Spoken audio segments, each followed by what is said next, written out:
public. Et principalement, notre sponsor principal, Wack Willy. Faites du bruit, ils sont juste là. Ils viennent de la Suisse pour nous, rien que ça. Deuxième gros sponsor, Place FinTech, DeFi. Merci Guillaume. GL Event. Et vous allez pouvoir découvrir après tous les pitchers qui vont vous présenter chacun un à un toute leur construction incroyable dans le Web3. Et après derrière, vous allez pouvoir aussi profiter d'un bon petit moment démo exclusif. Et on va pouvoir démarrer la suite.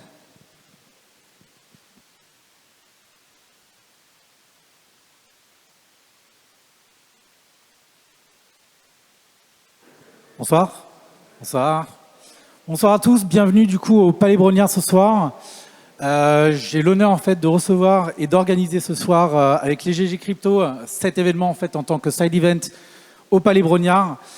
La Place FinTech, pour ceux qui ne connaissent pas, nous sommes un facilitateur business. Nous travaillons avec des entreprises, des particuliers et nous aidons notamment en fait certains startups, entrepreneurs et investisseurs à se réunir et notamment à cofonder et co-investir en fait dans des projets. On permet notamment à certaines startups de se lancer grâce à ça en créant avec d'autres partenaires ce qu'on appelle des véhicules d'investissement style SPV pour notamment vous aider à vous lancer initialement. Alors il faut savoir qu'aujourd'hui, nous, La Place, étant donné qu'on est une petite équipe, nous ne sommes pas incubateurs ni accélérateurs. Nous travaillons avec des incubateurs et accélérateurs. Nous sommes principalement un facilitateur business, c'est-à-dire en fait on organise des soirées conviviales, des soirées de networking et notamment nous essayons de rassembler un maximum de personnes pour en fait faire de l'acculturation sur des sujets innovants, de l'innovation classique, mais également en fait du Web3. Donc en fait c'est ça vraiment l'intérêt pour nous, La Place FinTech, c'est d'agrandir cette communauté qu'on est actuellement en train de croître, notamment sur Paris. Mais nous avons également en fait pas mal de partenaires avec qui nous sommes en train de discuter, notamment à l'étranger. C'est-à-dire nous sommes en train de faire des partenariats avec des sociétés à Singapour, à Hong Kong, aux États-Unis, en Angleterre, en Asie principalement, qui nous permettent notamment d'augmenter notre visibilité sur le champ d'action, notamment de l'investissement. Aujourd'hui, on le voit, beaucoup de startups ont énormément de problèmes en fait, de lever des fonds. Et en fait, c'est pour ça qu'on essaie de créer cette communauté à forte valeur ajoutée qui nous permet en fait, de devenir un peu le leader et le créateur. Tout ça, bien sûr, au Palais Brognard, ancienne bourse de Paris, qui permet de redonner en fait, un sens à l'investissement, notamment dans le private equity et dans les startups en fait, de demain. Voilà, pour plus d'informations, n'hésitez pas. Je suis là toute la soirée si jamais vous avez besoin d'échanger. Sinon, vous pouvez aller aussi sur le site www.laplace-fintech.com pour plus d'informations. Nous allons également lancer un early bird sur la nouvelle communauté qu'on est en train de builder avec un événement spécial pour les premiers arrivants. Donc, ce qui nous permet en fait d'avoir vraiment une visibilité maximale sur les investisseurs, co-investisseurs, VC, business angel et tous les projets bien évidemment. Merci Mine pour cette occasion de me présenter et n'hésitez pas de venir me voir si jamais vous avez des questions. Merci.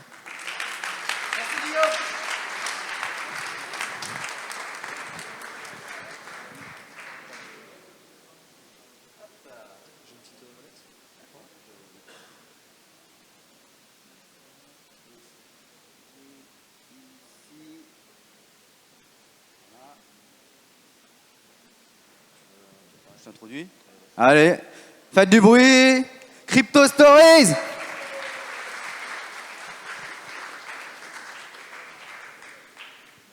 Et le pouvoir. Merci. Bonjour à tous.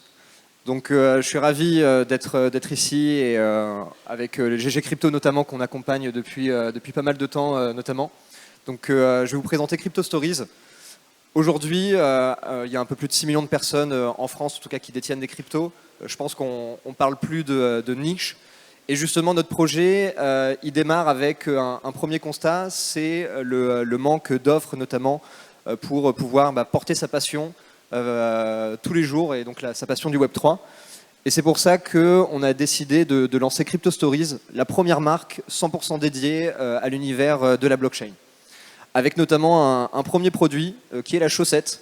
Alors la chaussette et la blockchain, au final, il y a quelques similitudes, quand bien même on dirait que c'est assez éloigné. Notamment, au-delà de l'aspect philosophique, c'est déjà un cadeau pratique, tout d'abord. C'est vraiment un moyen d'expression, la chaussette à message, que vous soyez fan de NFT, de métaverse, que vous soyez un Bitcoin maximaliste. L'idée, ça va être d'avoir un produit qui soit discret et assumé, et donc vous permettre de porter au quotidien votre passion. Au-delà de ça, ça nous permet également d'aller sur différents univers, comme je l'ai évoqué.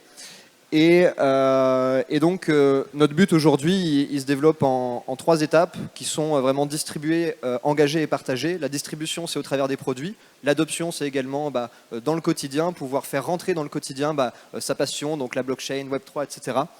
Également, c'est l'engagement. On va le voir tout à l'heure. C'est la deuxième phase qu'on est en train de déployer, qui s'articule notamment autour de la gamification et de l'aspect fidélité au sein des marques. Et puis enfin, ce sera partager des messages, partager des bonnes pratiques, partager bien évidemment des connaissances autour de cette culture. Plus que des vêtements qu'on propose, toute cette partie gamification, on propose notamment un système de succès dans votre parcours client qui vous permettra de recevoir des récompenses avec différents partenaires qu'on est en train de développer et qui vont pouvoir vous permettre, qu'importe l'aspect que vous appréciez au sein de la crypto, que ce soit du trading, que vous soyez un collectionneur de NFT, que vous soyez fan de métaverse, eh bien on aura en fait des récompenses et des cadeaux, encore une fois, à vous proposer qui seront adaptés à ça. Ce soir, bien évidemment, vous avez la possibilité de repartir avec le produit le plus cool peut-être de la crypto, à savoir une paire de chaussettes Crypto Stories. Donc il y a 3 moyens également d'en avoir. D'une part, je vous invite à scanner le QR code. Si vous êtes un nouveau follower, présentez-vous à notre stand et on vous filera une paire. Vous avez également la roue de la fortune. Et puis bien évidemment, vous pouvez en acheter directement à notre stand. Merci à vous. Je pense qu'en venant ici, vous avez tous un pied dans la crypto. Ce que je vous invite à faire, c'est mettre le deuxième et enfiler votre paire de chaussettes. Merci. Ouais.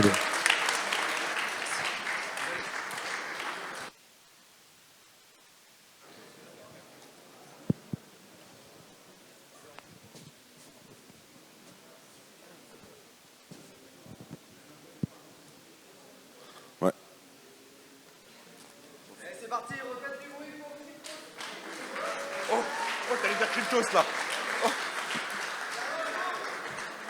Salut à tous. Merci Mintienne pour l'introduction, elle était sympathique, très toastée. Très rapidement, alors le Crypto Daily, qu'est-ce qu'on fait pour ceux qui ne connaissent pas? C'est toute l'actualité crypto, NFT, métaverse, toute l'actualité Web3. Rapide, ça veut dire qu'aujourd'hui, pour être au courant de toutes les news de l'actualité, vous allez devoir aller sur Internet, sur Twitter, sur Telegram, vous allez devoir utiliser des Discord, vous allez devoir utiliser des mails, etc. Nous, on est parti du principe très rapide que c'est chiant, c'est long, on se fait chier. Et souvent, il y a plein de langues différentes et tout. Et donc, on a décidé de proposer de l'information de manière ultra rapide chaque jour. Donc, un newsletter en 2 minutes maximum. Vous avez toutes les news des dernières 24 heures. Et pour ceux qui veulent aller toujours un peu plus loin dans l'information et être vraiment à même des news et surtout des interprétations, on a fait un truc tout bête. On a fait un podcast en 10 minutes chaque jour, toute l'actualité. Et voilà, donc c'est un peu tout ce qu'on propose. J'ai oublié de le dire, mais c'est totalement gratuit. Donc c'est sur lecryptodaily.fr, vous pouvez aller vous abonner. Et voilà, allez, je laisse la place aux autres et merci à tous. Cryptos, t'as dit, putain.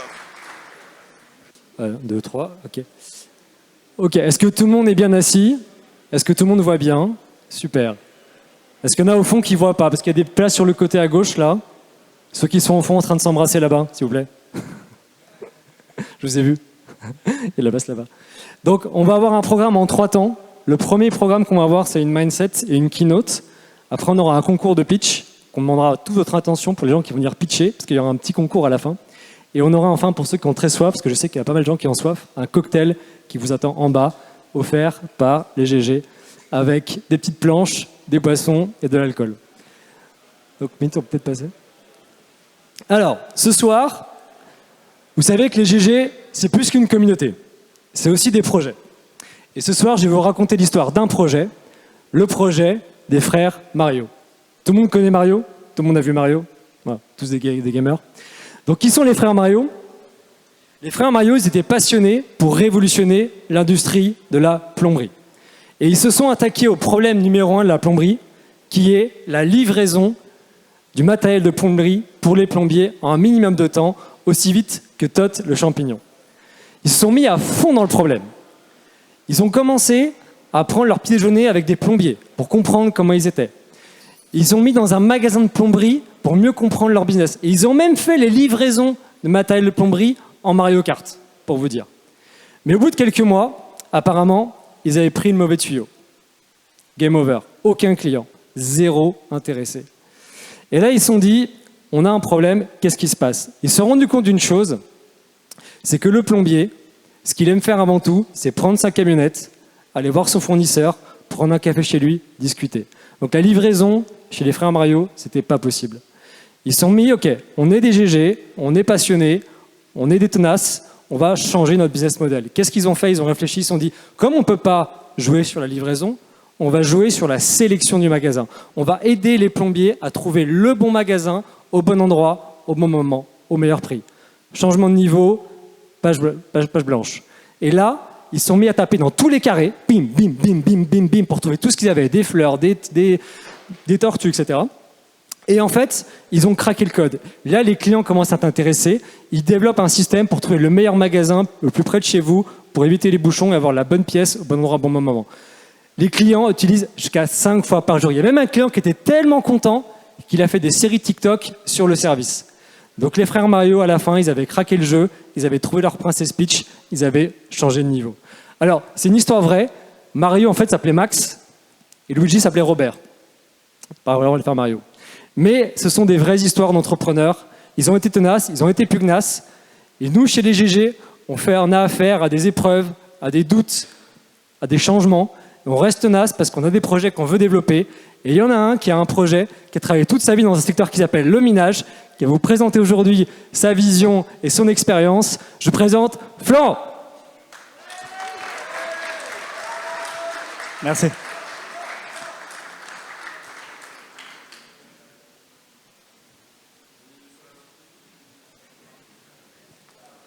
Et Tom. Applaudissez Tom, s'il vous plaît. Merci. Merci bien. Alors ce format, ça va pas être un pitch, ça va être une keynote où je vais poser des questions à un mineur de Bitcoin. Alors j'ai quelques questions à te poser. Hop, elles sont là. Bouge pas. La première. Alors peux-tu nous expliquer en fait tout ce que c'est le minage en termes simples? Je vais d'abord me présenter en quelques secondes. Donc moi, c'est Florent Gabriel. Je suis CBO du groupe Summit et CEO de la partie hosting et market. Donc ça fait 4 ans que je suis dans le minage de Bitcoin. Et aujourd'hui, on va essayer en 10 minutes de répondre à quelques questions sur le minage de Bitcoin et démonter, pourquoi pas, certains clichés. Donc du coup, je répète ma première question. Comment fonctionne le Bitcoin? Qu'est-ce que c'est? Le minage évidemment. On peut faire une analogie avec la poste. À l'époque, quand tu souhaitais prendre des nouvelles de quelqu'un, tu envoyais un courrier à tes proches. Tu faisais confiance à la poste, tu donnais ton courrier au facteur, en espérant que ce ne soit pas le facteur de bienvenue chez les ch'tis, parce que tu espères que ton courrier il arrive en temps et en heure chez ta famille et en bon état. Ensuite est venue la révolution des mails. Il n'y a plus ce tiers de confiance qui est le facteur. Le mail, il arrive instantanément, en quelques secondes, n'importe où sur la planète. Le Bitcoin, ça a été la même révolution par rapport aux banques. C'est-à-dire qu'en quelques secondes, tu peux envoyer de l'argent n'importe où sur la planète. C'est incensurable, immuable. Enfin, voilà, je ne vais pas refaire tout le cours sur le Bitcoin.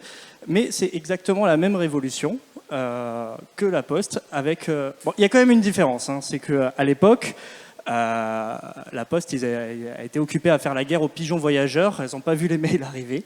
Et là, les banques, elles ont quand même vu le Bitcoin arriver. Elles ont essayé de faire ce qu'elles pouvaient. Et aujourd'hui, elles posent des demandes d'ETF. Donc ça va plutôt dans le bon sens. Super, merci beaucoup. Deuxième question que j'ai par rapport au Bitcoin. On entend dire que ça pollue, c'est pas top. Qu'est-ce que tu pourrais dire aux gens qui te disent dans la rue, espèce de tueur de planète, par exemple? Qu'ils ont raison. Parce que c'est vrai qu'on brûle des pneus et du charbon à longueur de temps, ça commence éthiquement à me peser. Et je pense que, vu ta question, je vais arrêter parce que ça commence à être lourd sur la conscience. Je comprends. Franchement. Non, bien sûr que non. Après, je ne vais pas parler des études, parce qu'au final, il y a des études qui sont faites par des lobbying pro-Bitcoin, des études qui sont faites contre le Bitcoin, financées par des banques. Mais je vais parler de la réalité du terrain et des faits que j'ai pu constater, et pas des chiffres sur Internet. C'est que la nature, elle est plutôt bien faite, et que pour que le minage de Bitcoin soit rentable, on est obligé de chercher des excédents d'énergie. Donc des surplus énergétiques partout sur la planète, hydraulique, géothermie, flaire gaz, torchère. Pour ceux qui ne savent pas ce que c'est le flaire gaz et le torchère, c'est en gros, il y a des puits de pétrole ou de gaz de schiste qui vont brûler une flamme dans le désert pour brûler ce méthane qui ne sert à rien, qui est une perte. Et le mineur de Bitcoin apporte une solution, c'est de recycler, enfin en tout cas de faire une combustion parfaite de ce gaz et de miner du Bitcoin avec cette puissance. Donc c'est... on ne peut pas dire que c'est green non plus à 100%. C'est jamais blanc ou noir. Dire que le Bitcoin pollue, c'est faux. Dire que le Bitcoin ne pollue pas, c'est faux. Non, vraiment. Chaque évolution technologique de l'homme, chaque action de l'homme a un impact écologique sur la planète. La vraie question qu'on peut se poser, c'est au final, des barrages hydroélectriques, moi j'ai été 7 ans technicien sur des barrages hydroélectriques. Donc, ça pollue, il y a de l'huile qui sort de temps en temps. Ça, sur la faune aquatique, les éoliennes, c'est pareil. Enfin, mon métier, c'est l'énergie à la base. Et chaque action a un impact écologique. Et la question que l'on peut se poser, et là la réponse elle est en vous parce que c'est purement en vous, c'est est-ce que le jeu en vaut la chandelle? Est-ce que cette solution immuable, incensurable et hautement sécurisée, est-ce que ça vaut le coup? Et là la réponse c'est à vous de la trouver. Super, merci. Merci pour cette explication, c'est un peu plus clair. Je saurais quoi répondre maintenant, plus ou moins. Question un petit peu plus économique. Est-ce que le minage de Bitcoin, ça influe sur son prix? Est-ce que ça peut le faire monter? Est-ce que ça peut le faire dump? Et est-ce que ça peut affecter d'autres crypto-monnaies aussi, par exemple? Alors, oui et non. C'est-à-dire, en ce moment, il y a une pression vendeuse permanente des mineurs de Bitcoin. C'est-à-dire que 75%, voire même plus pour certains, de la production de Bitcoin est vendue instantanément pour payer l'électricité. Et en fait, le mineur est un catalyseur de marché. Et ça, on ne s'en rend pas forcément compte. C'est-à-dire que quand le marché il va monter, d'un coup, c'est plus 75% de la production que l'on va vendre, mais très rapidement, ça va être 50, puis 20, puis 10, puis quasiment plus rien. Donc en fin de compte, on va arrêter cette pression vendeuse sur le marché, elle va diminuer fortement, et en fait, elle va catalyser la hausse d'une montée. Ce n'est pas les mineurs qui vont l'amorcer. Par contre, sur la descente, c'est pareil. Ça veut dire que les gros mineurs qui ont mis en collatéral leur Bitcoin pour acheter des milliers de machines, quand ils se sont fait liquider, Celsius en l'occurrence, qui était un mineur de Bitcoin énorme, quand ils se sont fait liquider, il y a eu des dizaines de milliers de Bitcoin sur le marché. Ça a cherché le suivant qui s'est fait liquider, je crois que c'était Riot qui s'est fait liquider, qui a emmené le suivant, qui était Corps Scientifique, qui a emmené le suivant, et du coup, donc le mineur est un catalyseur. Ok. J'avais jamais entendu parler de ça, hyper intéressant, merci. Encore une fois, question économique que j'avais, l'impact du halving sur le minage, sur le coût de production du Bitcoin, etc. Alors le coût de production du Bitcoin, c'est du bullshit. J'ai pas d'autres mots.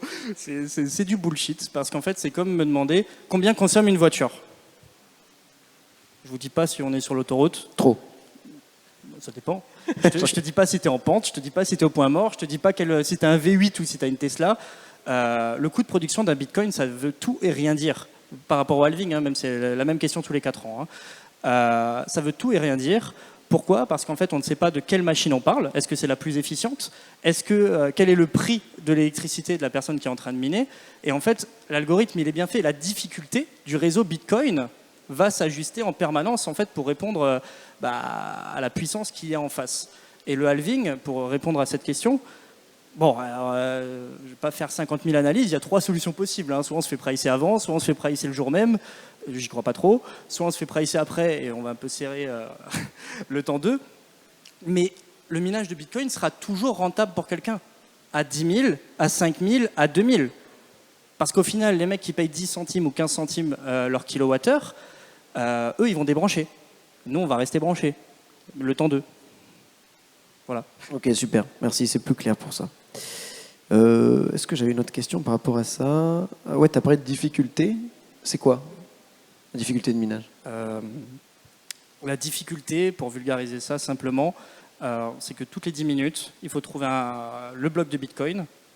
Alors, on va faire un exemple. Imagine, regarde, parfait, le tas de sable. Ce tas de sable, il y a une pépite d'or dedans. On est chacun avec nos mains, là, en train de chercher. Et en 10 minutes, statistiquement, on devrait la trouver. Mais si on la trouve en 8 minutes, donc la pépite, c'est le bloc, le tas de sable, il va monter. Ce qui veut dire, non, ils l'ont trouvé trop vite. Et aujourd'hui, c'est plus un tas de sable, c'est une montagne immense. Et on est mais plein à chercher. Alors tu vas me dire, oui, mais du coup, tu vas jamais la trouver, toi, avec tes mains. C'est pas faux. Il y a un facteur chance énorme. Et en fin de compte, c'est pour ça qu'il y a des pools de minage qui ont été créés, un peu comme Koh-Lanta, équipe des rouges, équipe des jaunes, sauf qu'en un claquement de doigts, tu peux changer d'équipe comme tu veux, aucune race. Et le principe de la pool, c'est que toi, tu vas venir avec tes mains, l'autre, il va venir avec sa pioche, l'autre, il va venir avec son bulldozer, et celui qui trouve la pépite, le bloc, il dit « je l'ai trouvé », mais peu importe que tu l'as trouvé avec ta pioche ou ton bulldozer, tu vas avoir les récompenses en fonction du prorata de la puissance que tu as apportée à ton équipe. Voilà. Ok, d'accord. Donc au final, plus on est, mieux c'est quoi. C'est ça. Ok. Alors attends, j'en cherche parce que là, on est peut-être un peu long. Qu'est-ce qui... Ouais, alors, est-ce que c'est pas plus rentable d'acheter du Bitcoin directement plutôt que faire du mining? Genre, pourquoi ce positionnement, quoi? Enfin... Je me posais aussi la question à l'époque. Ok. Non, mais c'est la première question que l'on se pose en général, et c'est Netflix qui a répondu. Je regardais la Casa des Papel et je me suis dit, mais pourquoi les mecs ils braquent l'imprimerie nationale? Pourquoi ils vont pas braquer des billets? Pourquoi ils vont pas prendre de l'argent? En fait, il est bien plus rentable à moyen long terme d'avoir l'imprimante à billets plutôt que d'acheter le billet. C'est-à-dire, admettons que tu as investi un Bitcoin. Dans 2 ans, tu as un Bitcoin, dans 5 ans, tu as un Bitcoin, si tu n'as pas fait de trading. Si tu achètes pour un Bitcoin de machine d'équipement de mining, dans 1 an, tu auras 0, et quelques Bitcoins, plus le prix de ta machine. Dans 2 ans, tu auras plus qu'un Bitcoin, en général, virgule et des brouettes, plus la valeur de ta machine, et ainsi de suite. Donc en fin de compte, c'est un calcul qui est assez simple. Et surtout, si tu as une société dédiée au mining, les machines de mining, tu les amortis sur 3 ans, tu passes en charge les legs, tu passes en charge plein de choses. Donc c'est bien plus rentable que juste acheter le Bitcoin avec ta trésorerie. D'accord. Écoute, alors, je vais finir par une question. Comment on fait? Parce que bon, là, du coup, ça m'intéresse. Eh bien, ça tombe bien. Parce que nous, on a une société d'hébergement de machines de mining à travers la planète. On a 13 sites répartis un peu partout sur la planète. On n'est pas obligé de l'avoir chez soi. Non, alors chez toi, je te le déconseille parce que tu vas payer très cher les lecs. Okay. Et ça fait 80 décibels. Donc, ah oui, okay. Nous, on propose diverses solutions. On ne va pas le faire pitcher maintenant parce que ce n'est pas le but. Le but, c'est vraiment de faire une keynote sur les questions du mining. Mais on peut nous contacter ou des confrères, acheter sa machine de mining, la mettre en hébergement dans un data center, avoir un contrat d'électricité et de maintenance de la machine. Et c'est comme si tu la minais chez toi, mais sans toutes les contraintes. Ok, super. Super. Où est-ce qu'on peut te retrouver? Les choses comme ça, les réseaux, site web, je sais pas. Sur les réseaux, c'est Flowrent, Flowrent. On me trouve un peu sur tous les réseaux. Gabriel, le nom de famille. Et sinon, florent@summit.io ou sur notre site web, summit.io. Super, merci beaucoup, Flan. Merci, Tom. Merci à tous.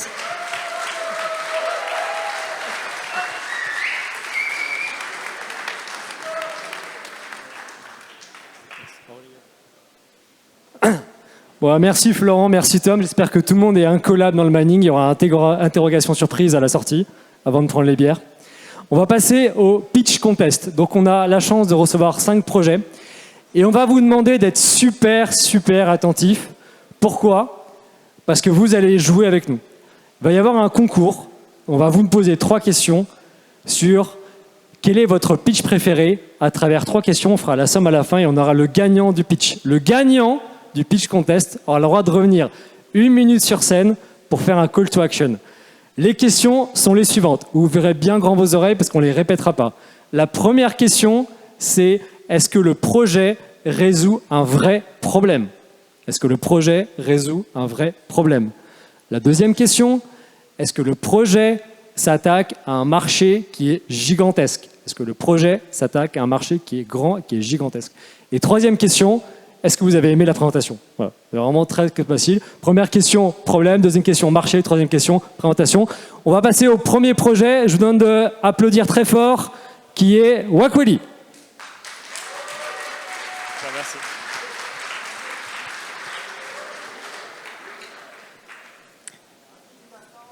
Merci Augustin, merci à tous. On est ravis de vous recevoir tous ici. C'est un moment fort pour le projet Wakweli et pour tous les autres projets aussi. Donc, c'est mon plaisir de vous présenter un peu tout ce qu'on fait avec ce projet intriguant. Tu peux laisser ce slide-là, très bien. Donc on va parler d'un sujet dont on parle assez souvent dans le monde de la crypto, c'est les arnaques. Mais déjà, laissez-moi vous poser une petite question. Qui ici a déjà acheté un NFT? C'est facile. Voilà, super. Et combien de temps vous avez passé à faire votre due diligence avant d'acheter votre truc pour être sûr que c'était pas une arnaque, quoi? Ça prend un temps de malade. Je pense que vous ici, enfin, on est entre nous, donc vous savez quelque chose. Nous, on en sait quelque chose aussi avec mes cofondateurs ici. Ils ont créé un des premiers jeux de cartes digitales avec des assets sur la blockchain. C'était en 2015. Ça s'appelle Spells of Genesis et c'était sur Bitcoin parce qu'à l'époque, Ethereum n'existait pas. Donc on est dans un autre monde, quoi. Et cette collection qui représente les assets historiques de la blockchain, il y a plein de cartes à collectionner, elle a été déterrée par les archéologues du NFT pendant le boom des Bored Ape et s'est montée à plus de 400 millions de dollars de market cap. Autour de ça, on avait raise 900 bitcoins avec l'équipe, c'était toute l'aventure et tout. Et en fait, il s'est passé quelque chose. C'est que sur OpenSea, c'est presque impossible d'en trouver une qui n'est pas un scam. Et avec des cartes qui trade pour certaines à plus de 50 000 dollars, en fait, ça pose des vrais problèmes. Déjà pour les joueurs. T'imagines, il y a un joueur, il a une carte à 50 000 dollars. Et il voit la même carte qui est listée à 30 000. Il se dit « Oh super et tout, je peux faire une OP, j'achète cette carte, je revends l'autre, c'est génial ». Il fait ça et en fait il n'a pas vu que c'était un scam. Et du coup, paf, 30 000 balles en moins, c'est super, il se fait éclater par sa femme direct quand il rentre sur ça. Voilà. Donc c'est le milieu dans lequel on est. Et pour se protéger de tout ça, il y a une super solution qui s'appelle le Blue Checkmark. Donc là, on est sur OpenSea en exemple, mais c'est pareil pour toutes les marketplaces et tout ce que vous voyez d'un point de vue digital. Sauf qu'en fait, c'est une protection qui est très théorique, quoi. Si t'es pas un Bored Ape, Justin Bieber, etc., c'est très dur d'avoir ce Blue Checkmark. Officiellement, si tu as moins de 75 Ethers de volume sur ta collection, donc quand même plus de 100 000 balles, tu n'as pas la certification. Donc une tuerie pour tous les artistes qui se lancent, qui commencent à avoir un peu de volume. Ils ont le même problème que nous, tous les copycats des bars qui font des fake collections, c'est une horreur. Si tu regardes les terms and conditions, il n'y a aucune garantie. Ils te disent faut que tu fasses ta propre recherche, tout ça, parce que c'est des intermédiaires financiers, ils ne peuvent pas s'engager. Si jamais les mecs partent avec la valise, c'est un risque qu'ils ne peuvent pas prendre. C'est pas partagé entre les marketplaces et en fait, ça ne scale pas. Et ça, c'est un problème parce qu'on est dans la transition vers le titre de propriété physique vers le titre de propriété digitale. C'est la même transition que le courrier papier et les emails. Vous avez vu tout ce qui s'est passé avec les spams? On a dû complètement changer notre manière de visualiser les communications électroniques, quoi. Google a pris la domination de tout le système parce que c'était impossible de communiquer tellement tu avais des mails qui s'empilaient dans tous les sens. Et en fait, c'est un marché colossal. Dans 6 ans, c'est 16 trillions of dollars, c'est 16 000 milliards, donc il y a 12 zéros derrière le 16.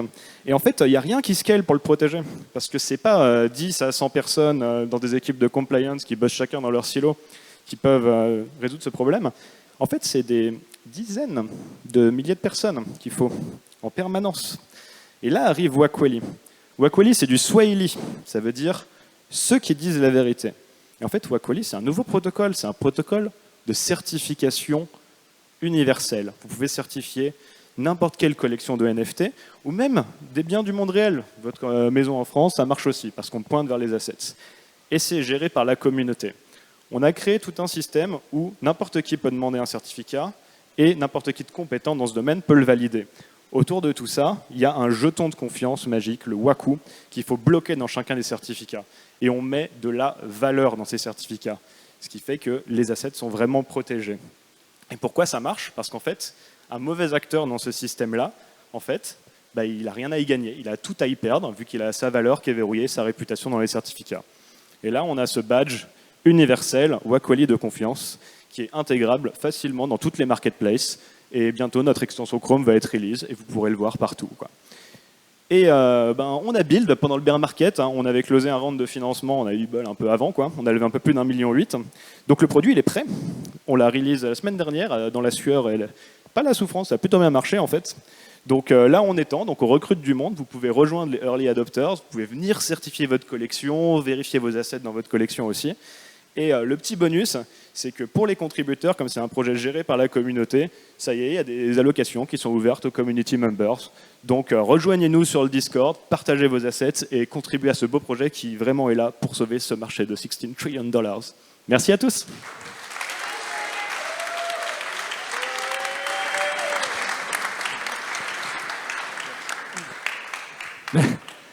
Merci beaucoup Antoine, c'est un super projet et on vous soutient à 200%.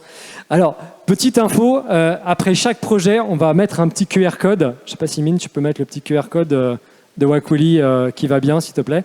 Donc, ce QR code, pas de panique. Si vous n'avez pas le temps de le scanner, c'est pas grave. Quand vous irez au cocktail, il y a des petites tables manches debout et sur chaque table, il y a une feuille avec imprimé le QR code de chaque projet. La question, c'est à quoi vous donne accès ce QR code? Tadala.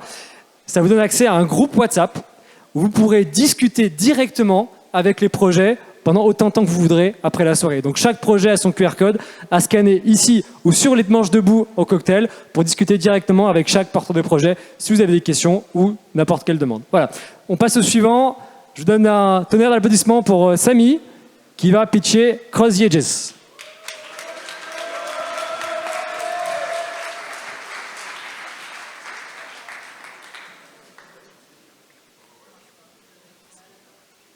Salut tout le monde.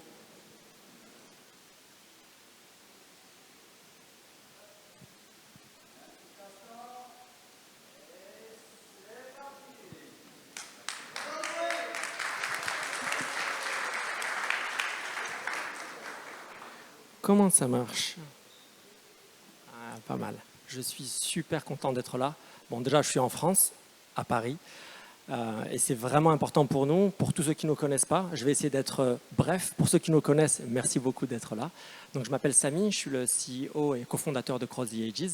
Je viens du monde du gaming. Je suis un geek, un super geek, un ultra geek, producteur de jeux vidéo depuis environ 12 ans.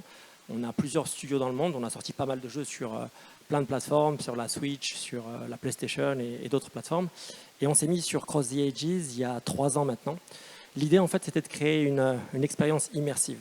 Ce n'est pas un jeu, c'est vraiment un univers avec une IP complètement folle. On a réussi à convaincre 7 écrivains d'écrire pendant 10 ans une nouvelle saga. Donc, dedans, vous avez Arnaud Delaine, Alain Damasio, Pablo Servigne, Héloïse Brésilion. Et toutes ces personnes, en fait, ont travaillé ensemble, main dans la main, pour écrire cette œuvre, qui est un bijou. Pourquoi je vous dis ça? Parce que 8 ans avant, j'étais dans l'industrie audiovisuelle et j'ai rarement vu un script de cette qualité-là. Derrière ça, on a eu la chance d'avoir à peu près 115 artistes qui viennent d'Harry Potter, Game of Thrones, Star Wars, League of Legends, tous les projets au monde qui ont signé pour 10 ans pour créer en fait ce monde. Comment ça marche? C'est un jeu de cartes. J'aime bien les cartes. J'ai commencé quand j'étais petit avec les cartes Magic et en fait, j'ai jamais arrêté. Et du coup, ce qui s'est passé, c'est qu'au fur et à mesure de cette expérience, on s'est dit qu'on allait créer un univers où les gens allaient avoir le choix. L'idée, c'est de donner la propriété à tout le monde en donnant en fait cet ownership qu'on cherche dans le Web 3. Alors perso, moi je suis pas trop fan de Web 2, Web 3. Ce qu'on voulait faire avant tout, c'était de créer un jeu vidéo fun où les gens prenaient du plaisir. Et si en plus de ça, ils pouvaient vendre leurs assets, louer leurs assets et générer du revenu, c'était vraiment le bonus. Le jeu, comment ça marche? C'est un demi-échiquier avec 16 emplacements, donc c'est du tour à tour. Ça marche en fait, c'est un mélange d'échecs, de go, de jeux de stratégie, de jeux de plateau, où vous avez 5 minutes pour battre votre adversaire en posant vos cartes. Ça a l'air assez simple, mais c'est très addictif. Et c'est vrai qu'aujourd'hui, on a quand même un sacré nombre de joueurs. Et c'est ça qui est assez sympa, c'est qu'on a vraiment cette logique de jeu Web 2. C'est un jeu gratuit qui est sur l'App Store, qui est sur Play Store. Pendant 7 semaines d'affilée, on a fait le top 3 dans plusieurs pays d'Europe et plusieurs pays donc comme le Japon aussi, que ce soit en Angleterre, en France, en Espagne, où le jeu s'est placé devant tous les jeux, Pokémon Go, Clash of Clans, Clash Royale, ce qui montre qu'il y a un vrai intérêt. Derrière, en fait, ce qui est bien, c'est qu'on a eu la chance d'avoir été... c'est mieux d'avoir été supporté par à peu près 68 investisseurs, dont 5 publishers de jeux vidéo. C'est la première fois que vous avez Ubisoft, Square Enix, Bandai, Animoca, Elite, toutes ces entreprises, ces publishers de jeux vidéo qui s'associent sur le même jeu vidéo. Pourquoi? Pour répondre à une vraie question. Aujourd'hui, je vous parle de ce jeu de cartes. Dans quelques mois, vous allez avoir l'arrivée du monde ouvert, de ce MMO, de ce jeu grandeur nature avec cette interopérabilité.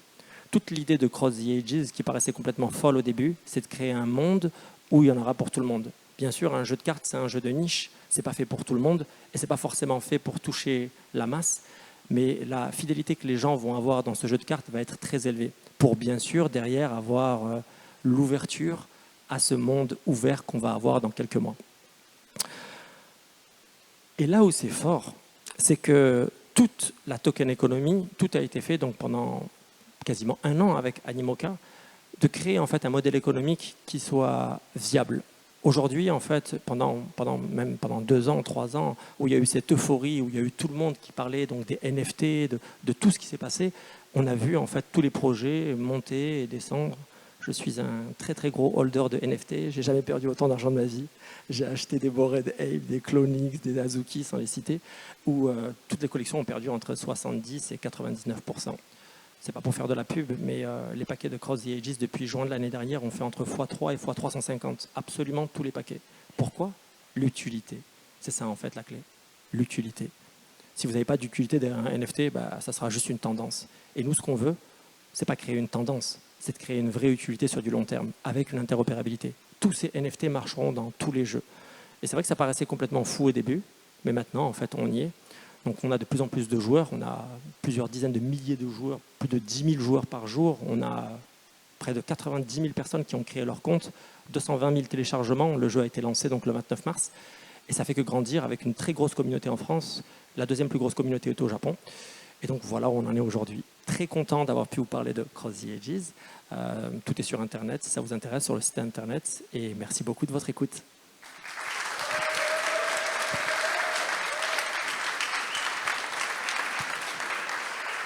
Super. Grand merci Samy. Super projet. On va passer au projet suivant qui est Opium. Opium Agency, s'il vous plaît. Tonnerre d'applaudissements. Bonsoir à tous. Je m'appelle Jean-Raphaël Sauvonnet. J'ai la chance aujourd'hui de vous présenter Opium Agency, qui est une toute nouvelle start-up. On vient de démarrer. L'entreprise a 1 mois d'existence. Déjà 6 clients onboardés, donc on a beaucoup de chance déjà d'avoir pu avoir un démarrage aussi prolifique. Qui parmi vous suit des influenceurs sur les réseaux sociaux, ce genre de choses? Ah, il y a très peu de gens, d'accord. Ok, bizarre. Eh bien nous sommes une agence de communication 360 degrés et on gère principalement le marketing d'influence. Aujourd'hui, il y a vraiment un tournant dans notre industrie. Tout d'abord parce qu'on remarque avec la nouvelle loi, notamment MICA, que les influenceurs en France n'ont pas forcément le droit maintenant de pouvoir faire n'importe quel type de contenu. Il faut des conditions qui sont extrêmement restrictives. Et en parallèle de ça, on a aussi on va dire, il y a une espèce de guérilla qui est en train de s'organiser, notamment en tête de proue, pour ceux qui connaissent un petit peu l'actualité, il y a Booba qui fait la guerre maintenant à ce qu'ils appellent les influx-voleurs. Et au milieu de tout ça, eh bien, il y a des agences comme la nôtre qui essayons de faire du travail propre, et qui essayons surtout d'aider les projets à lever des fonds, puisque c'est notre métier. Hein. On intervient à la fois sur des levées de fonds en token, on intervient aussi sur des projets NFT. C'est extrêmement varié. Et au milieu de tout ça, nous, on doit faire des due diligence extrêmement poussées parce qu'on a une énorme responsabilité, c'est propulser la bonne information à des gens pour que, a priori, on est tous là quand même pour gagner de l'argent. Je sais pas comment ça marche. Donc, déjà, je voudrais vous présenter un petit peu mes associés. Il y a Benjamin Cohen, que vous connaissez, que vous avez vu du Crypto Daily, qui est responsable des opérations. Il y a Victor Kahn, qui est notre CEO, qui est un influenceur assez connu sur Twitter, Crypto Éclair, pour ceux qui le connaissent. Il y a toute la famille Wagmi Studio, avec Maxence et Jean-Noël, que tout le monde connaît bien. Donc si vous avez un projet qui a besoin de construire dans le Web3, n'hésitez pas à aller les voir. Et puis il y a aussi Victor Tamer qui travaille au comment ça s'appelle, Being Crypto. Et malheureusement, il n'est pas là aujourd'hui. Et enfin, il y a moi. Moi, je suis CEO d'une autre entreprise qui s'appelle Raise Partners. On fait des levées de fonds en crypto-monnaie pour monsieur tout le monde, donc les retail comme vous. Et je suis aussi responsable marketing de l'agence, donc j'essaye d'apporter un petit peu ma patte. Ceci étant dit, aujourd'hui, nos valeurs, c'est la transparence, la compétence, la réactivité et le savoir-faire. La transparence, extrêmement important pour nous. Pourquoi ? Parce que dans notre métier aujourd'hui, il y a pas mal d'agences qui font un petit peu n'importe quoi, à la fois avec les influenceurs et aussi après derrière avec le public. Donc on essaie vraiment d'être transparent à la fois avec les projets et les influenceurs. La réactivité, forcément, c'est le nerf de la guerre. Le savoir-faire, on a tous des compétences dans nos secteurs d'activité, donc on essaye de réunir tout ça et de faire en sorte d'offrir un vrai service de qualité. Et les compétences, forcément. Et à ce niveau-là, on a des influenceurs et on est une agence principalement internationale. On est basé à Paris. Et on a aujourd'hui plus de 250 influenceurs sur Twitter, une centaine sur YouTube, une cinquantaine sur TikTok, et on a aussi plus de 70 médias, et tout ça sur plusieurs langues forcément, l'anglais, le français, l'espagnol, l'allemand, le chinois, enfin j'en passe, c'est des meilleurs. En termes de services, on offre, vous l'avez compris, du marketing d'influence, mais pas que, on fait aussi du community management sur tout type de réseaux sociaux, et plus spécifiquement aussi sur Discord. On construit des comptes Discord, c'est extrêmement, aujourd'hui, c'est assez touchy quand même en termes de sécurité, il faut vraiment faire attention à ce qu'on fait. Et aussi après derrière de la stratégie marketing et de la relation presse. Et voilà, j'ai terminé. Donc je vous remercie. Bonne journée.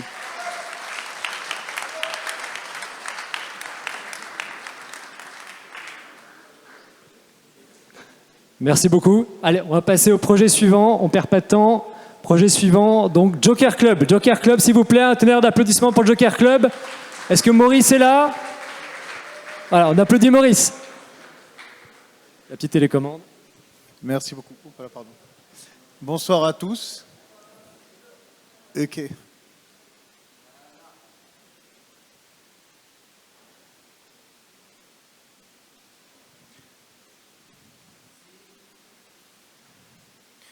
Donc, bonsoir à tous, très content de partager ce moment avec vous.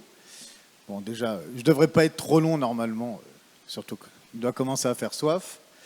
Alors, je suis venu ici pour vous présenter le projet Joker Club et plus généralement un petit peu ce que fait Partouche dans cet écosystème.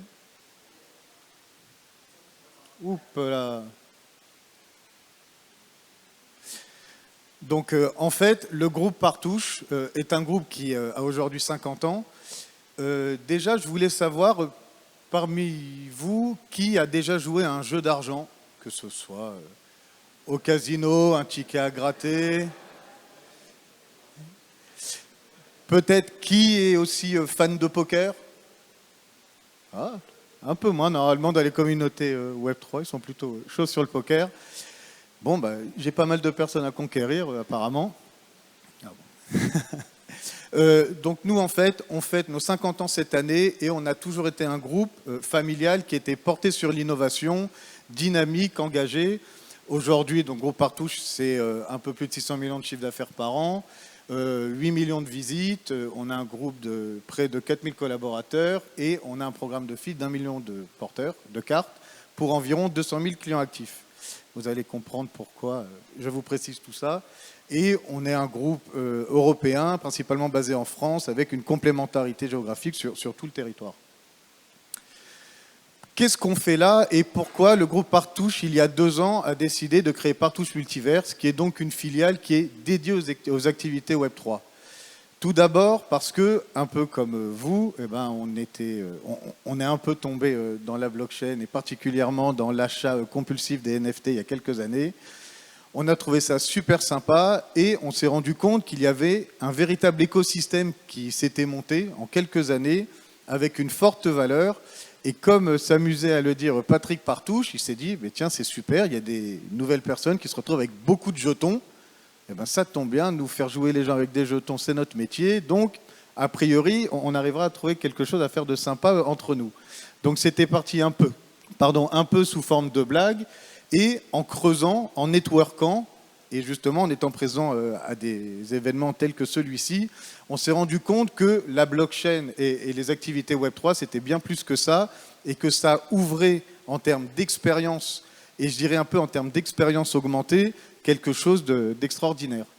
Pour vous citer des exemples, on ne pense pas forcément, quand on pense casino, que la blockchain pourrait apporter des choses très importantes dans nos parcours clients. Les casinos sont encore un des rares endroits où vous êtes obligé de décliner votre identité. Et aujourd'hui, la data qui est faite de l'agent qui va vous contrôler votre carte d'identité avec votre nom, votre prénom, votre adresse, etc., vous ne savez pas trop ce qu'il va pouvoir en faire.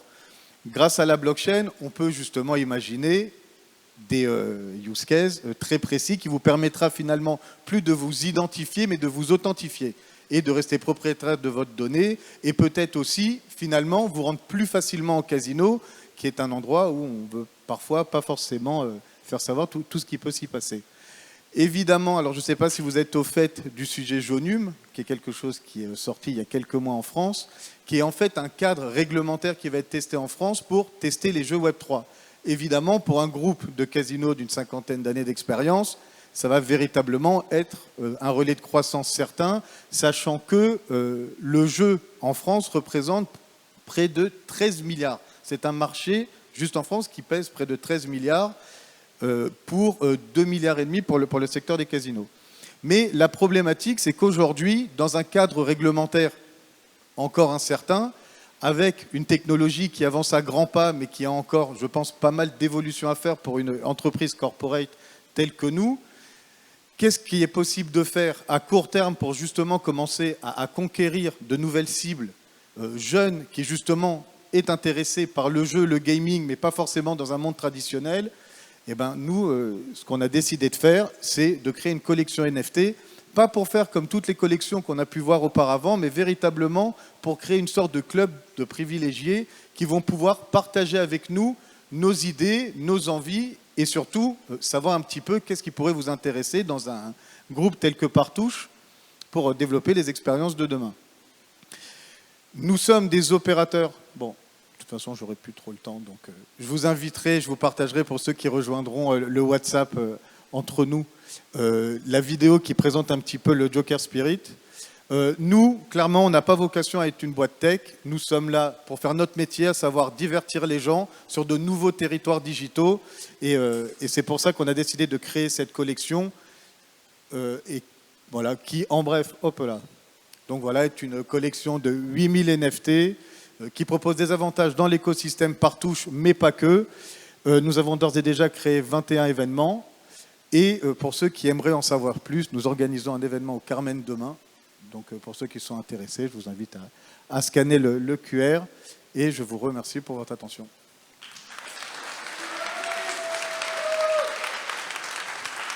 C'est court 5 minutes, hein?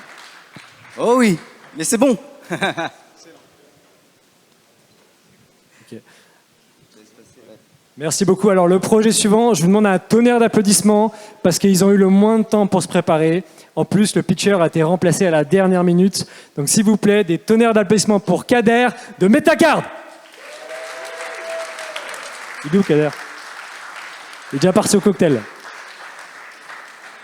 Allez. Merci. Bonjour tout le monde. Ah ouais. A-E-I-O-U. Oui, c'est bon. C'est bon, c'est bon. Donc j'ai 5 minutes pour me présenter, vous présenter le concept. Ce que je vais faire, c'est que je vais utiliser 30 secondes pour remercier l'équipe des GG, parce qu'on est dans une salle qui est extraordinaire, et je sais qu'ils ont fait un vrai travail pour qu'on puisse passer un bon moment ce soir tous ensemble. Donc je vais vous demander de les applaudir, s'il vous plaît.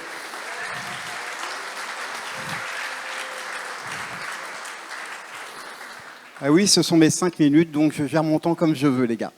Ensuite, je vais vous demander de vous applaudir, vous aussi, puisque vous êtes également la communauté GG.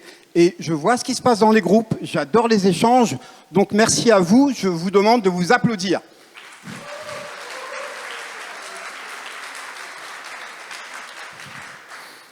Donc, je m'appelle Kader Mouloudji, pour ceux qui ne me connaissent pas, 48 ans, papa de 3 enfants, 24 années dans l'entrepreneuriat.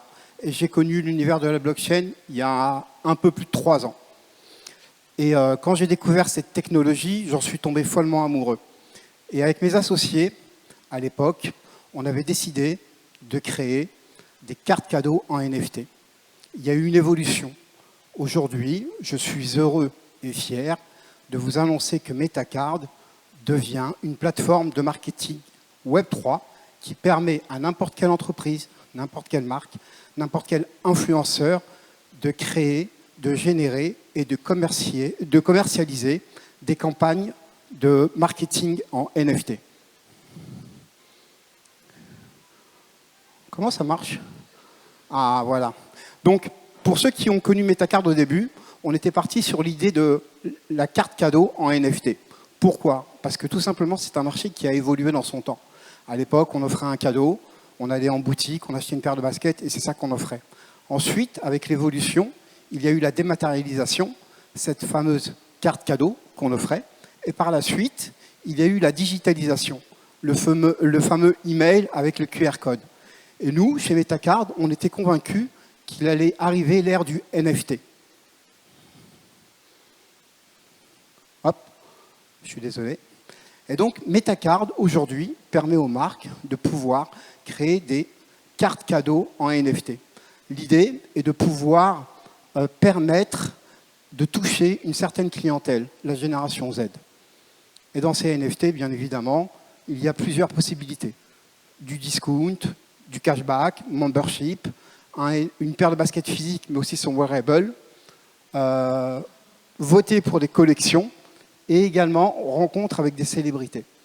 Ça, c'était Metacard, la base de Metacard.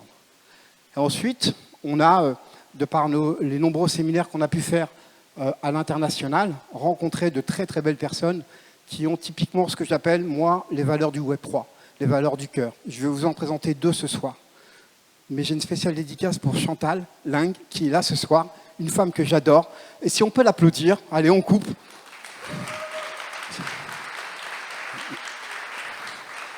Chantal, pour la petite histoire, c'est une spécialiste et c'est quelqu'un qui donne et qui donne sans compter. Et c'est grâce à Chantal Ling que j'ai pu rencontrer Shaban Cham, qui est là ce soir. Donc pareil, s'il vous plaît. Ce sont vraiment 2 sommités dans l'univers Web3. Et donc, on a rencontré, et d'ailleurs, il est devenu cofondateur de Metacard, Jean-Christophe Kérou, qui était l'ancien DG de Marjan. Ça ne vous parle pas, c'est normal, c'est pour l'Afrique, mais c'est comme si que je vous disais l'ancien directeur général du groupe Auchan, par exemple, ou de Carrefour. Donc, un vrai spécialiste du retail. Et ensuite, on a Soren Mills. Pareil, c'est un nom qui ne vous parle pas, mais c'était un spécialiste dans le B2B, d'accord, et le Head Global e-commerce Walmart, une entreprise qui est cotée en bourse. Et leur discours à eux, c'était de dire, écoute Kader, ton idée de NFT carte cadeau, c'est magnifique. C'est vraiment un aspect marketing qui est ultra puissant, mais ça ne reste qu'une branche de l'arbre. Si tu veux pouvoir faire développer ton business et l'emmener là où tu souhaites l'emmener, il faut y apporter le 360. Et donc, Metacard, c'est quoi? C'est une marketplace qui offre des outils à n'importe quelle entreprise pour pouvoir, en quelques clics, générer une collection de NFT en y mettant tous les produits ou tous les cas d'usage qu'elle souhaite. On le sait tous aujourd'hui, on l'a vu. Lacoste l'a fait. D'ailleurs, ceux qui accompagnent Lacoste sont advisors chez Metacard. On a vu l'opération NFT de Starbucks. Donc, les grandes marques ont dépensé des centaines de milliers d'euros ou de dollars pour lancer une campagne de NFT. Chez Metacard, on a pris le parti pris de vendre des packs pour n'importe quelle entreprise. Et ça démarre de 49 $ à 299 $. Donc ça, ce sont des statistiques. Écoutez, le plus simple, je pense, ça va être ça. Comment on fait? Là, je vais vous présenter tous ceux qui sont associés et qui collaborent pour la réussite de Metacard. Avec de la musique, c'est plus cool.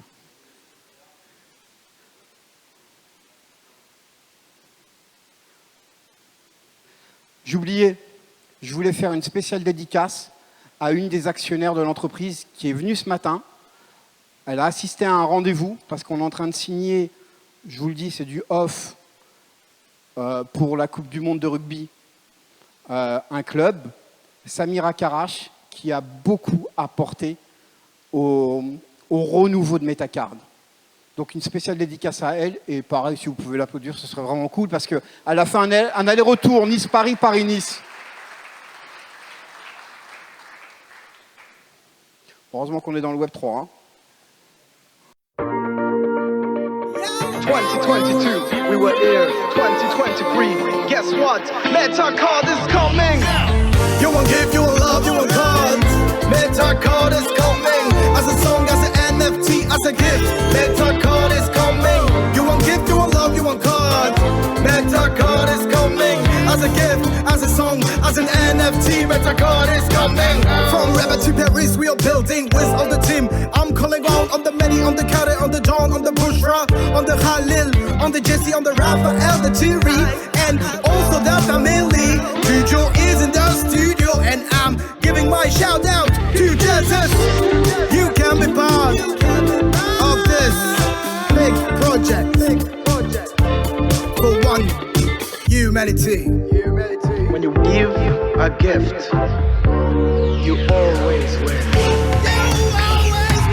You won't give, you won't love, you won't card. Metacard is coming. As a song, as an NFT, as a gift. Metacard is coming. You won't give, you won't love, you won't card. Metacard is coming. As a gift, as a song, as an NFT. Metacard is coming. Are you ready? Metacard is coming. Sign IYA. Engine with attitude, you know. Merci à tous. Dans le groupe WhatsApp, j'avais expliqué que que je partais du Maroc samedi et que je revenais ici. Et j'avais demandé la présence de certaines personnes, les 20 premiers, qui me taguent. Il y a eu des gagnants, il y a une responsable, Odile, elle a un sac, il y a un petit cadeau pour les 20 premiers, donc n'hésitez pas à la voir. Et je pense que tout le monde connaît Odile. Merci encore. Et vive les GG, les amis!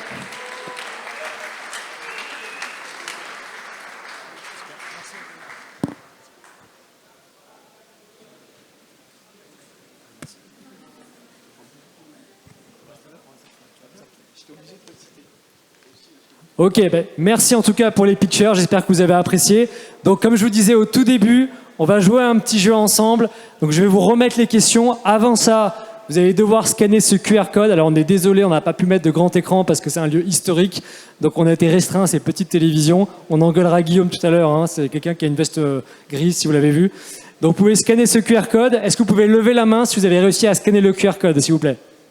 Pour qu'on voit à peu près si tout le monde a réussi. Là, ça marche, ok, ça marche. Si vous êtes trop loin, vous pouvez vous approcher de l'écran, n'hésitez pas, soyez pas timide, on ne va pas vous manger. Voilà. L'idée, c'est que un maximum de personnes puissent jouer, parce que plus il y aura de personnes, plus les résultats seront concrets. Ok, super. Alors, pour jouer à ce petit jeu, on va vous poser 3 questions. Si tu peux mettre les questions, s'il te plaît, Mine, je vais les rappeler. Alors, de tête, la première question, est-ce que le projet répond à une vraie problématique? Vous aurez 30 secondes pour voter. Vous aurez des logos qui vont s'afficher. Vous cliquez sur le projet qui répond mieux à la question. Deuxième question, est-ce que le projet a un marché qui est énorme? Et troisième question, est-ce que vous avez aimé la qualité de la présentation? Bon, bien sûr, on ne rentre pas en compte les problèmes techniques, hein, s'il vous plaît. Donc, pour m'aider à préparer les questions et à venir commenter les questions, je vais vous demander d'applaudir Chantal, qui connaît un maximum sur les cryptos, qui est une femme qui passe son temps, qui passe beaucoup de son temps, avec qui on a plaisir à travailler et qui va m'aider à commenter tout ça. Merci Chantal d'avoir accepté. Tu m'as dit que tu viendrais pas ce soir et comme tu es venu, tu as un gage. Voilà. Merci. Allez, on va passer à la première question. Donc on va regarder les écrans. Allez, est-ce que je peux lancer la première question, s'il te plaît, Mint? Est-ce que tout le monde est prêt à jouer? Vous allez voir, ça va se débloquer sur votre téléphone et vous allez cliquer sur le logo qui répond. Voilà. Allez, on y va, c'est parti. Bon, Chantal, qu'est-ce que tu en penses du départ là? C'est quoi la question? Qu'est-ce que tu penses du départ alors? Ok, qui c'est qui répond à une vraie problématique? Pour toi, c'est quoi ton avis? Il n'y a qu'à écouter Larry Fink. Ah. Larry Fink qui a dit que la tokenisation, c'est vraiment le futur. C'est ce qu'on aura de plus énorme comme marché. Pour la tokenisation. Et la tokenisation, bien sûr, il faut la certifier. Ah, je vois où tu veux en venir. Tu essaies de nous guider. Mais on ne triche pas ce jeu-là. Allez, il nous restait encore quelques secondes. Mais à part ça, j'adore Cross the Edges. J'ai suivi l'histoire. Je veux dire, moi, j'ai passé toute mon enfance à lire de la science-fiction. Et Cross the Edges, j'ai complètement, comment dire, accroché. J'ai accroché à l'histoire, j'ai accroché au visuel, j'ai accroché à la communauté qui est incroyablement enthousiaste. Oh là là. C'est important la communauté. Hein. Ouais. Alors, on en sait quelque chose, c'est léger. Allez, on a fini la question. Impressionnant. C'est Et puis fini. alors, attends, Allez. Il reste encore combien de temps? mets ta carte avec Kader, il faut en dire un mot. Kader, Ouais. il connaît tout le monde. Je veux dire. Kader, il est Grosse communauté aussi. irrésistible. Ouais. Je veux dire. Ok, et Joker, donc là je ne suis pas très active dans ce monde-là. Opium, c'est JR qui a parlé. JR, il est extrêmement compétent pour plein de choses, pour le marketing, pour lever des fonds. C'est JR qui nous rassemble les youtubeurs. D'accord. C'est lui qui a créé le groupe où on communique entre nous, les youtubeurs francophones. Incroyable. Ouais, non. Sacré JR. On a des gens fabuleux dans cet écosystème. Allez, on est bientôt terminé. Il reste encore quelques secondes. C'est fini, Mint. C'est fini. Alors, Chantal, verdict, qui a gagné cette première question? Wakweli. Bravo, 32 points pour Wakweli, on les applaudit. Ça fait 1 point pour Wakweli. On leur souhaite une bonne chance pour continuer. On va passer à la deuxième question. Allez, on balance la deuxième question, s'il te plaît. Quelle est la taille du marché potentiel? Est-ce que vous pensez que le marché est gigantesque? Est-ce qu'il y a un marché? Allez, c'est parti. On vote. Allez, c'est parti, on vote, s'il vous plaît, allez, 24 secondes, 23 secondes. Quel suspense. Quand on parle de marché, Chantal, qu'est-ce que tu en penses du marché, toi, par rapport à la crypto? Ouais, alors là, les deux plus gros, c'est la tokenisation et le gaming. On peut dire, en résumé. Hein. Donc là, allez, il y a encore des gens qui n'ont pas voté. On a aussi le marché des B2B avec Metacard, pas oublier. Oui, mais ils n'ont que 4 points là pour le moment. Et le marché du jeu et du casino. Le jeu du casino, ils n'ont que 3 points pour le moment. Et la communication et la publicité avec Opium. Opium, ils n'ont que 2 points. Alors Allez, on a fini. allez. Résultat des courses. Madame Loyal, 30 points. 30 points pour Cross the Edge. Bravo Cross the Edge, ça fait 1 point pour Cross the Edge, 1 point pour Wakweli. C'est extrêmement serré, il y a une troisième question. Donc soit un de ces projets va gagner, ce sera un autre projet qui va faire match nul. Allez, on y va, troisième question. Est-ce que vous avez aimé la qualité de la présentation? Vous avez 30 secondes. Allez, on vote. Bon, à part la technique, qu'est-ce que tu as aimé des présentations, Chantal? Alors là, franchement, c'est toi qui m'as épaté. Ah bon? Oui, toi, Augustin, je veux dire, je te connais comme une tronche extrêmement calée en matière de tout ce qui est financier, tout ce qui est stratégique. Ah, mais on est là pour parler des projets. Donc, non, depuis toutes ces années. On parlera de ça après. Voilà. Et là, je te découvre sur scène, tellement à l'aise. Je suis très impressionnée. Ah bah merci. Allez, on y va. Il reste encore quelques secondes. C'est fini, Fint? On y est. Alors, verdict, Chantal? Qu'est-ce qui a gagné? Cross the Edge, 2 points pour Cross the Edge. 2 points Cross the Edge à Wakweli. On applaudit. Bravo Samy. Tu as gagné 1 minute sur scène supplémentaire. Utilise-les à bon escient. Un call to action, un simple call to action à la communauté. Qu'est-ce que tu veux leur dire? Qu'est-ce que tu veux leur faire faire? À toi le micro. On t'applaudit bien fort.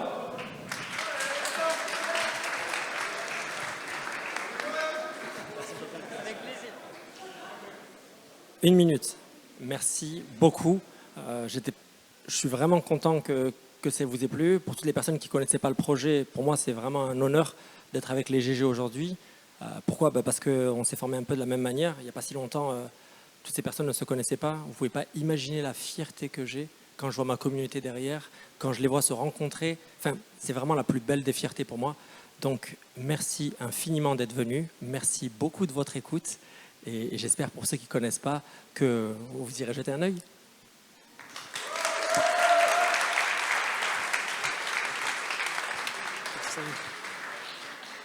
Merci beaucoup Samy. Alors j'espère que vous avez aimé les pitchs. Je vous rappelle que vous trouverez les QR codes sur les tables dans le cocktail pour les scanner et rejoindre les différents groupes WhatsApp pour parler directement avec chaque porteur et chaque équipe de projet. On a une dernière chose à vous montrer. Donc Wakweli, qui est ici présent, donc notre sponsor principal de la soirée, va démontrer en temps réel comment leur outil peut certifier les NFT et éviter à chacun de tomber dans un scam et d'acheter une collection qui est fausse. Donc on va applaudir Antoine. Antoine, est-ce qu'il est là? Ah, il est caché. Voilà, Antoine. Est-ce que tu restes dans ton coin ou tu montes sur scène? Comment ça se passe? Ah, ça dépend du câble. Toujours la technique. Important la technique. Là, on a un câble sur un tabouret, je pense que ça peut le faire. Je pense que tu seras mieux sur la scène que tout le monde te voit là.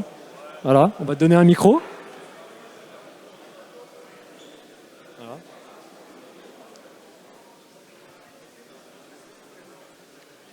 Je vois tellement de trucs. Nickel. Je vous ai dit qu'on avait build dans le bear market et que ça s'était plutôt bien passé. Donc je vous propose un petit atelier. Samy, t'es dans le coin encore? Est-ce que Samy est là? Ah, il se cache dans le coin. Il se cache dans le vent. Je crois qu'on a besoin de toi. On a une petite surprise, si tu peux me rejoindre on stage. Tester tes NFT. Comment je fais? Tu vas voir, il va te skipper.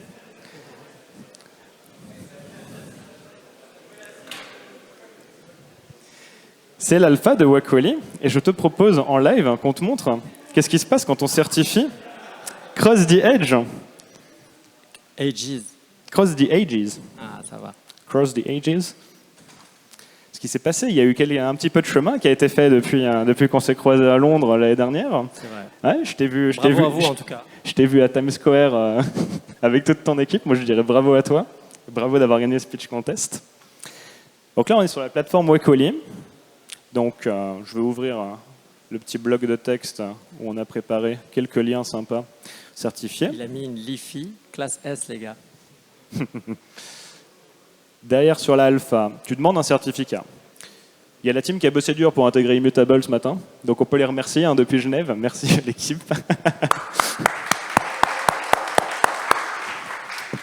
Donc, tu prends Immutable. Derrière, tu peux te balader sur Immutascan. Hop. Chop. Et voir qu'on est bien sur la collection Cross the Edge ici. Hop. Avec tout qui charge derrière. Donc, on récupère... ouais, t'as vu, t'as des belles métriques. Hein. Pas mal, hein? Tu mets le contract adresse d'ici. Il va normalement aller chercher direct les datas derrière. Donc après, tu peux certifier ta collection direct, mais tu peux aussi faire au token level. Donc, si tu tapes un token ID, il va pull les datas qu'il y a derrière, quoi. Donc, je sais pas, au bol, hop. Tu as toutes les cartes. Tu peux choisir ce que tu veux. Donc, pour certifier chacune de tes cartes pour tes artworks ou pour toute la collection. Comme on est sur l'alpha, quand même, on va mettre un vrai texte de description du certificat. Hop. Nickel. Pas de token ID. Certificate already exist. Bah écoute, on va certifier une carte. J'ai dû appuyer sur le bouton de tout à l'heure. Hop, donc... 1, 2, 3, 4, ça met un pack Primus. Tu veux 1, 2, 3, 4 ? Ça va mettre un pack Primus. Nickel, donc on certifie celui-là. Donc je te mets... Hop, 1, 2, 3, 4. Hop, on fait Next. Là, tu peux ajouter un peu des files. Tu m'as dit 1, 2, 3, 4. Donc on va aller prendre des preuves. Là, c'est là où le certifier va documenter un petit peu sa demande. Donc on va prendre un petit screenshot là pour l'exemple. Token Birth en plus. Qu'est-ce que tu me fais certifier, Samy? Tu vas te faire challenge hein, derrière.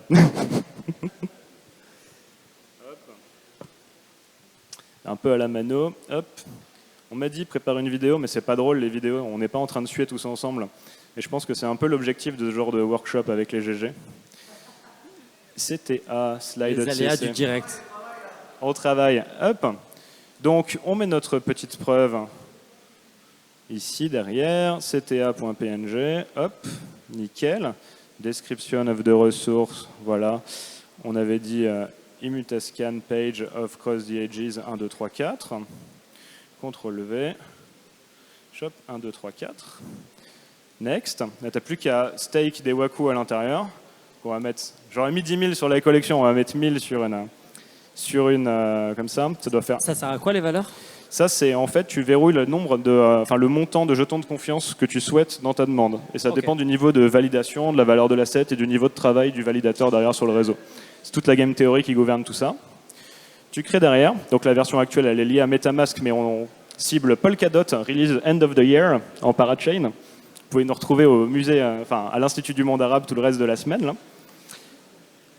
On signe, on certifie, ça va uploader les files. Hop. Ça arrive, ça arrive. Creating certificate request, paf, elle est partie sur ton protocole.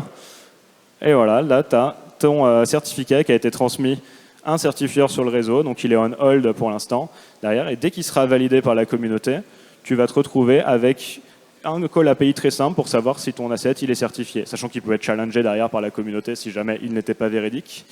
Et on est up là-dessus, je montre un petit peu le résultat qu'il y aura sur Immutascan derrière. Hop. C'était la démo de backup. Pour Cross the Edges, la collection Up, t'as le Wacquali qui apparaît derrière s'il y a le certificat. Hyper simple à intégrer et notre extension Chrome te l'injecte directement quand elle sort. Et au niveau de la carte, ça donne ça. Voilà pour le live truc. Donc, t'es une des premières certifications live en partenaire sur notre alpha. Ça. Merci Samy d'être avec nous.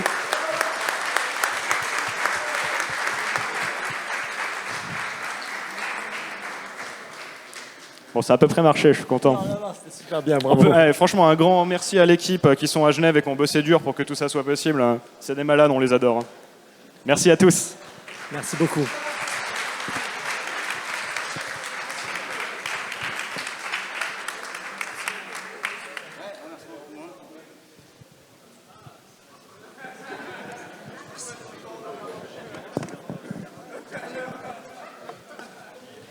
Bon, ça y est, on y arrive presque.